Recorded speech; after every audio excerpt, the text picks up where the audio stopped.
ರಶ್ಮಿಕಾ ಮಂದಣ್ಣಗೆ ತವರಿನಿಂದ ಭರ್ಜರಿ ಉಡುಗೊರೆ ಕೊಡಲಾಗಿದೆ. ರಶ್ಮಿಕಾ ಮದುವೆಯ ಬಳಿಕ ತವರಿನಿಂದ ಐಷಾರಾಮಿ ಮನೆ ಉಡುಗೊರೆ. ಕೊಡಗಿನ ವರಾಜಪೇಟೆ ತಾಲೂಕಿನ ಕುಕ್ಲೂರಿನ ಮನೆಯನ್ನ ಹಸ್ತಾಂತರ ಮಾಡಲಾಗಿದೆ. ರಶ್ಮಿಕಾ ಮಂದಣ್ಣ ತಂದೆ ತಾಯಿ ವಾಸವಿದ್ದಂಥ ಐಷಾರಾಮಿ ಮನೆ ಇದು. ಸೆರೆನಿಟಿ ಹೆಸರಿನ ಮನೆ ರಶ್ಮಿಕಾ ಹೆಸರಿಗೆ ಬದಲಾಯಿಸಿರುವಂಥದ್ದು ಪೋಷಕರು. ಉಪ ನೋಂದಣಾಧಿಕಾರಿ ಕಚೇರಿಯಲ್ಲಿ ರಶ್ಮಿಕಾ ಹೆಸರಿಗೆ ಬದಲಾವಣೆ ಮಾಡಲಾಗಿದೆ. ಸದ್ಯ ಕೊಡಗಿಗೆ ಭೇಟಿಯನ್ನ ನೀಡಿರುವಂಥದ್ದು ರಶ್ಮಿಕಾ. ವಿಜಯ್ ದೇವರಕೊಂಡ ಮದುವೆಯ ನಂತರ ಬಂದಿದ್ದಾರೆ. ನಾರ್ಮಲ್ ಆಗಿ ನಡೆಯುತ್ತಲ್ಲ ಈ ಪ್ರಕ್ರಿಯೆ.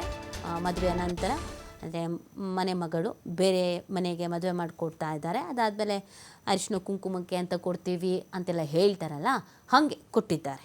ನಟಿ ರಶ್ಮಿಕಾ ಮಂದಣ್ಣಗೆ ಭರ್ಜರಿ ಉಡುಗೊರೆಯನ್ನು ತಂದೆ ತಾಯಿ ನೀಡಿರುವಂಥದ್ದು. ಮಗಳು ಏನೇ ಹೆಸರು ಮಾಡಿರ್ಬೋದು, ಎಷ್ಟೇ ಕೋಟಿ ಸಂಪಾದಿಸಿರ್ಬೋದು, ಆದರೆ ತವರು ಮನೆಯಿಂದ ಸಿಗೋದಿದೆಯಲ್ಲ, ಅದೊಂಥರ ಸಂಪ್ರದಾಯ.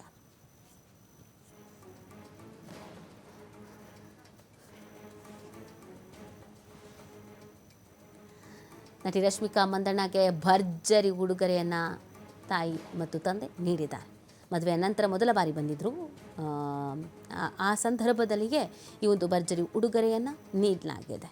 ರಶ್ಮಿಕಾ ಇವತ್ತು national star, national crush.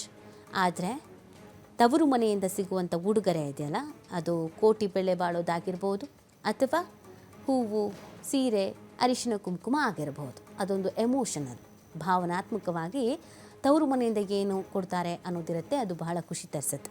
So ರಶ್ಮಿಕಾಗೆ ಇದೀಗ ಅವರ ತಂದೆ ತಾಯಿ ಮನೆಯೊಂದನ್ನು ಉಡುಗೊರೆಗಾಗಿ ಕೊಟ್ಟಿದ್ದಾರೆ ಅನ್ನೋದು ಗೊತ್ತಾಗ್ತಾ ಇದೆ. ರಶ್ಮಿಕಾ ಮಂದಣ್ಣಗೆ ಮದುವೆಯ ನಂತರದ ಉಡುಗೊರೆಯನ್ನು ಈ ರೀತಿಯಾಗಿ ತಾಯಿ ಮತ್ತು ತಂದೆ ನೀಡಿದ್ದಾರೆ. ಫೋಟೋವನ್ನು ಗಮನಿಸ್ತಾ ಇದ್ದೀರಾ ನೀವು. ಇದು ರಿಜಿಸ್ಟ್ರೇಷನ್ ಸಂದರ್ಭದಲ್ಲಿ ತೆಗೆದಂಥ ಫೋಟೋ.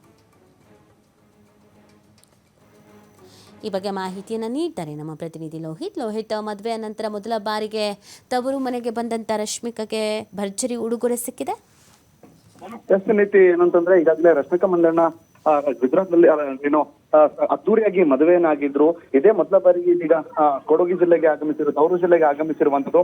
ತವರು ಜಿಲ್ಲೆಗೆ ಆಗಮಿಸಿದಂತಹ ರಶ್ಮಿಕಾ ಮಂದಣ್ಣಗೆ ತನ್ನ ತಂದೆ ಒಂದು ಅದ್ದೂರಿಯಾಗಿ ಅಂದ್ರೆ ಒಂದು ಗಿಫ್ಟ್ ಅನ್ನ ಕೊಟ್ಟಿರ್ತಕ್ಕಂಥದ್ದು. ಅಂದ್ರೆ ತವರಿಗೆ ಬಂದಂತಹ ಮಗಳಿಗೆ ಐಷಾರಾಮಿಯಾಗಿದ್ದ ಒಂದು ಮನೆಯನ್ನ ಕೂಡ ಕೊಟ್ಟಿರುವಂತದ್ದು. ಅದರ ರಿಜಿಸ್ಟ್ರೇಷನ್ ಕೂಡ ನಿನ್ನೆ ವಿರಾಜಪೇಟೆಯಲ್ಲಿ ಆಗಿರ್ತಕ್ಕಂಥದ್ದು. ತಂದೆ ಮದನ್ ಮಂದಣ್ಣ ಮತ್ತು ಪತ್ನಿ ಸುಮನ್ ಮಂದಣ್ಣ ಸೇರಿ ಈ ಒಂದು ಮನೆಯನ್ನ ಗಿಫ್ಟ್ ನೀಡಿರುವಂತದ್ದು. ಸೆರೆನಿಟಿ ಹೆಸರಿನ ಮನೆಯನ್ನ ಮಗಳ ಹೆಸರಿಗೆ ಇದೀಗ ವರ್ಗಾವಣೆ ಮಾಡಿರುವಂತದ್ದು. ಸರ್ವೆ ನಂಬರ್ 142/1 ಮತ್ತು 142/2 ನಲ್ಲಿರುವ ಈ ಒಂದು ಐಷಾರಾಮಿ ಮನೆ ಅಂತ ಹೇಳ್ಬೋದು.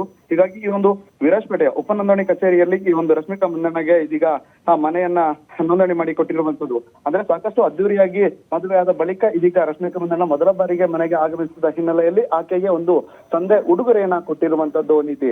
ಓಕೆ, ಥ್ಯಾಂಕ್ ಯು ಲೋಹಿತ್, ತಮ್ಮ ಡೀಟೇಲ್ಸ್ಗಾಗಿ.